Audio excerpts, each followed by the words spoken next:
और कई बार व्यक्ति जब विवेक शून्य हो जाता है और सारा भार अपने सिर पर ले लेता है तो उसका मानसिक संतुलन बिगड़ जाता है और वह अपने अमूल्य जीवन की भी हानि कर बैठता है। आपने देखा संकट में पड़कर कितने लोग फांसी लगा लेते हैं, जहर खा लेते हैं, आत्महत्या कर लेते हैं, गोली अपनी बंदूक की गोली अपने ही में दाग लेते हैं, आत्महत्या कर लेते हैं। सोचते हैं कि ये भयंकर संकट है, इसका कोई समाधान है नहीं, जिएंगे तब तक भोगना पड़ेगा, अच्छा है कि आत्महत्या कर लें। तो क्या आत्महत्या से समाधान हो गया?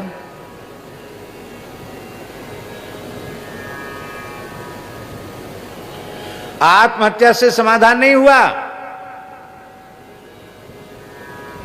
और भयंकर समस्या पैदा हो गई।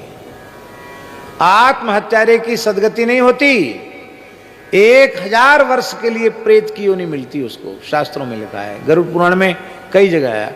आत्महत्यारे के संबंध में महाराज जी लिखा है, बड़ी विचित्र बात है, क्या कहें। सब बातें लोगों को सुनकर खराब भी लग सकती हैं, लेकिन प्रसंग आ गया तो हम कह देते हैं। जो मनुष्य आत्महत्या करे वह अपने परिजनों के द्वारा संस्कार का अधिकारी नहीं है। चांडाल को बुलाकर उसको फिकवा देना चाहिए, उसके शरीर को, उसका कोई कर्मकांड नहीं करना चाहिए। क्यों? किसी भी कर्मकांड से उसकी सदगति होनी नहीं, उसको प्रेत बनना है, 1000 वर्ष के लिए प्रेत बनना है। आत्महत्या कोई समाधान है?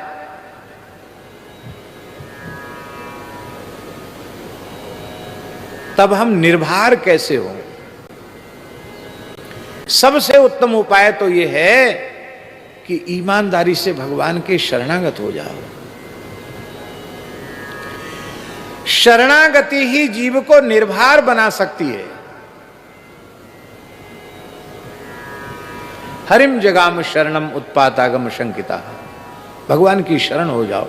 भगवान की शरणागति निर्भर बना देती है।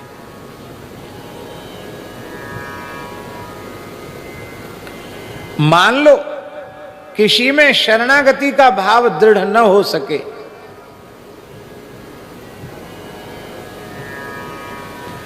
क्योंकि शरणागति कोई छोटी मोटी चीज नहीं है। भक्ति से आगे की वस्तु है शरणागति, भक्ति से भी श्रेष्ठ वस्तु है प्रपत्ति, शरणागति। और शरणागति का भाव सुदृढ़ मन में न हो पावे तब उसका दूसरा उपाय है निर्भर होने का। वो मध्यम है, मध्यम कहो या तृतीय श्रेणी का कहो, उत्तम उपाय नहीं। उत्तम उपाय तो है भगवत शरणागति। शरणागत जीव यदि चिंता करता है, इसका मतलब है उसने भगवान का आश्रय ही नहीं लिया। आश्रय लेने के बाद फिर चिंता किस बात की?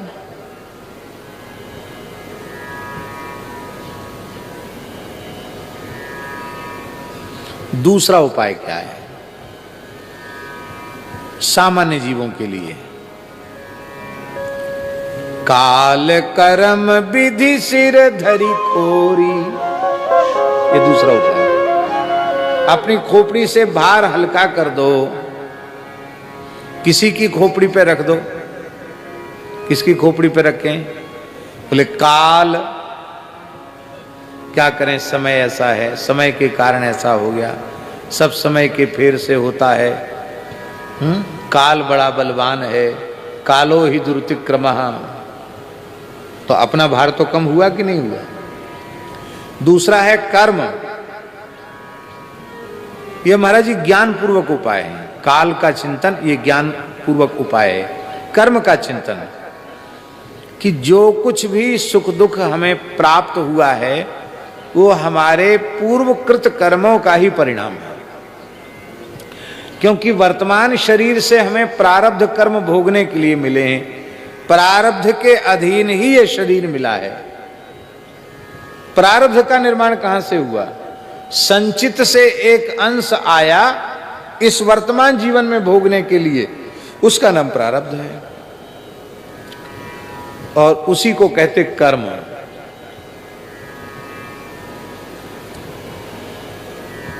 तो हमारे संचित कर्म ही ऐसे थे जिन कर्मों से इस प्रकार के प्रारब्ध का निर्माण हुआ। इसमें हम किसी को क्या दोष दें? इसलिए अपनी खोपड़ी पर भार रखना अच्छा नहीं, ये तो कर्म के कारण ऐसा हो गया। ये दूसरा है। और तीसरा, बोले काल भी समझ में नहीं आवे, कर्म तक भी हमारी दृष्टि न पहुंचे, तो तीसरा उपाय है विधाता के सिर पे धर दो। और ये तो सभी कर लेते, इसमें ज्यादा कठिनाई नहीं है। अरे क्या करें, भगवान ने ऐसा कर दिया, विधाता ने ऐसा कर दिया, हानि लाभ जीवन मरण जस अपजस विधियात। तो विधाता के सिर पे रख दो, लेकिन स्वयं निर्भर हो जाओ। निर्भर नहीं होगे तो तुम्हारा शेष जीवन अभिशप्त हो जाएगा, व्यर्थ हो जाएगा, कुछ कर नहीं पाओगे।